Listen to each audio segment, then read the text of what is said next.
इस बात को महसूस करता है कि दहशतगर्दी एक बड़ा चैलेंज है, टेररिज्म, आतंकवाद, ये पैदा कैसे होता है।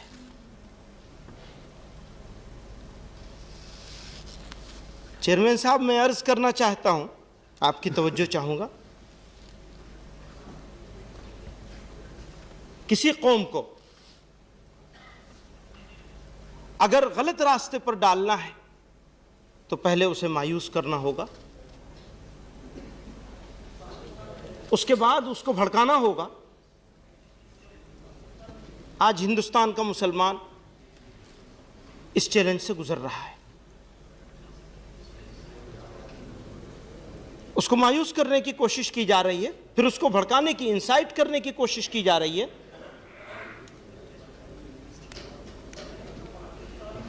तो दो तरफा वार झेल रहा है, अंदर से भी और बाहर से भी। इस मुल्क को, हमारे देश को इकट्ठे होकर के सोचना होगा, पार्टी लाइन से ऊपर उठकर,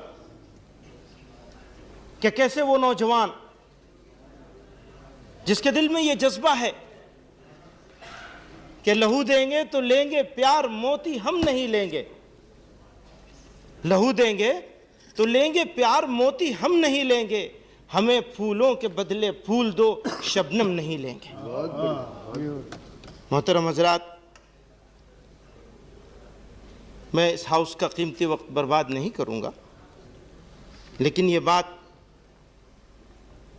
पूरे एतमाद के साथ कह देना चाहता हूं। अपने बुजुर्गों की इस विरासत की हिफाजत की हमने अपनी जमात जमीयत उलमाए हिंद की उस तारीख की भी हिफाजत की, और पिछले 4 सालों से टेररिज्म, आतंकवाद के खिलाफ जिस ताकत के साथ हमने लड़ाई लड़ी है, वो आज चाहे महसूस न की जाए, लेकिन जब हिंदुस्तान का इतिहास लिखा जाएगा तो इस बात को लिखा जाएगा कि कौन लोग थे जो खड़े हुए थे बेसरो सामानी के आलम में और आज़ादी की लड़ाई की तरह से इस आतंकवाद के खिलाफ लड़ाई लड़ी थी। इस हाउस का मेंबर रहते हुए हमें यह फ़ख्र है, ये गर्व है, हमने इस लड़ाई को लड़ा।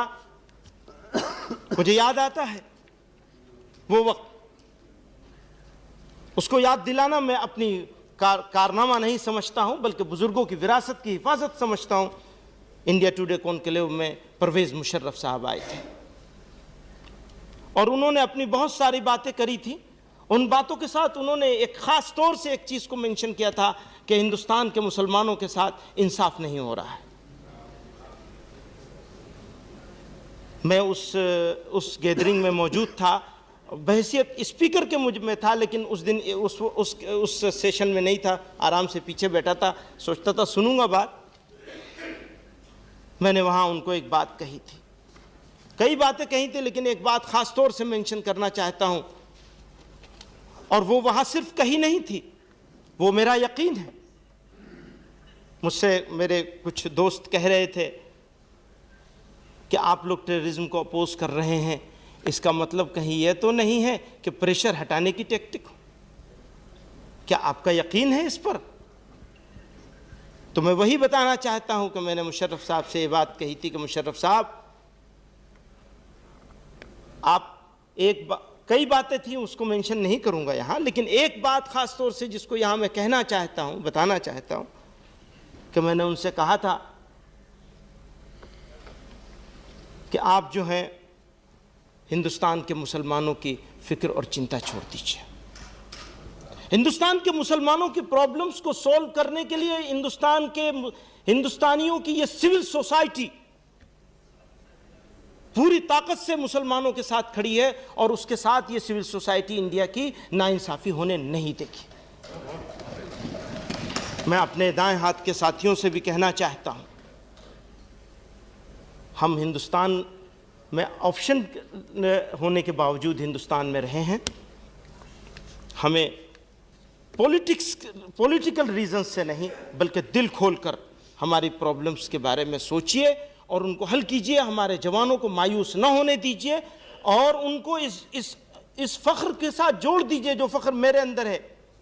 मैं कहा करता हूँ इस बात को हर जगह, हर मौके पर, कि मैं जब किसी दुनिया के किसी मुल्क से हिंदुस्तान वापस आता हूँ तो मुझे वहाँ की में वो खुशबू नहीं मिलती जो इस भारत देश की मिट्टी में मुझे नसीब होती है।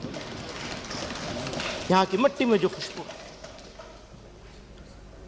तो यही एहसास सारे हिंदुस्तानियों के दिल में हो और इस एहसास से दूर ना होने दिया जाए, उन्हें करीब किया जाए। तारीख़ में जिन लोगों ने कुर्बानियाँ दी उनको वापस लाया जाए, उनको ज़िंदा किया जाए, ताकि नौजवान देखें कि हाँ हमारे लोगों ने इस देश के लिए कुर्बानी दी, तो उसके अंदर भी कुर्बानी देने का जज्बा हो, न कि लूट के खा लेने का जज्बा हो। ये एक कॉमन बात है। मैं सब हाउस के लोगों का शुक्रिया अदा करूँगा कि मुझे सुना और बर्दाश्त किया।